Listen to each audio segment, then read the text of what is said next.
Hi friends, అందరూ ఎలా ఉన్నారు? నేనైతే బాగున్నానండి. ఇవాళ రెండో వీడియో చేయడానికి ఒక కారణం ఉందండి. ఏంటంటే ఇప్పుడు ప్రోమోలో చూసుకుంటే ప్రోమోలో ఏం జరిగిందంటే ఎర్రగుడ్డు ఉంది కదా, ఆ ఎర్రగుడ్డ ప్రభావతి పెట్టింది కదా ఎర్రగుడ్డు. ఆ ఎర్రగుడ్డు ఎవరికి ఇవ్వాలి అనే డిస్కషన్ అయితే వచ్చిందండి. అలాంటప్పుడు ఆ ఎర్రగుడ్డ అనేది సీతాకి ఇస్తే బాగుండేదని నాకు అనిపించిందండి. కానీ సీతాకి ఇవ్వకుండా నిఖిల్ ఏం చేశాడంటే సోనియాకి ఇచ్చాడు.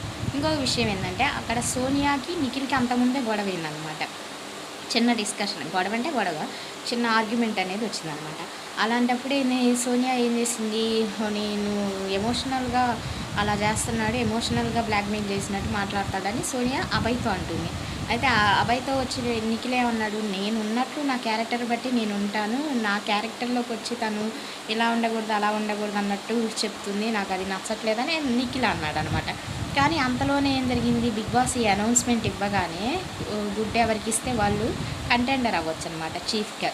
అంటే పోటీ పడే అవకాశం ఉంటుందన్నమాట. దాంతో ఆ కోడిగుడ్డు ఇస్తాడేమోనని నిఖిల్ వెంటనే అది జరగగానే వచ్చి సారీ చెప్పేసింది అనమాట. ఇంకా ఏముంది, నిఖిల్ ఇంకా ఫ్రెండ్షిప్ మాయలో పడిపోయి ఇంకా ఆ గుడ్డు ఏం చేశాడు, సోనియాకి ఇస్తానని సోనియాకి ఇచ్చాడు. దాంతో సీత బాగా హర్ట్ అయింది.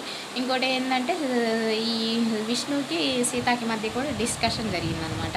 విష్ణు ఏమన్నంటే ఒకవేళ గేమ్ ఇచ్చినా నిఖిల్ నువ్వు ఆడలేరు, నిఖిల్కి నీకు వస్తే కాబట్టి అంటే దానికి సీత అలా అనొద్దు, నేను ఇప్పుడు దాకా ఆడతాను కాన్ఫిడెన్స్గా ఉన్నాను, కానీ నువ్వు ఈ మాట అనేసరికి నాకు కాన్ఫిడెన్స్ అనేది పోయింది, అలా అంటావిందని విష్ణుని అనేసరికి ఈ డిస్కషన్స్ మధ్య అందరూ అసలు సీతకి ఇస్తారనుకున్నారు. కానీ సీతకి ఇవ్వకపోయేసరికి తను చివరికి మళ్ళీ నిఖిల్ వచ్చి మాట్లాడుతుంటే నాతో మాట్లాడదు, నాకు అసలు మాట్లాడాలని లేదు అని బాధగా అనిపించింది. నాకు కూడా బాధగా అనిపించిందండి.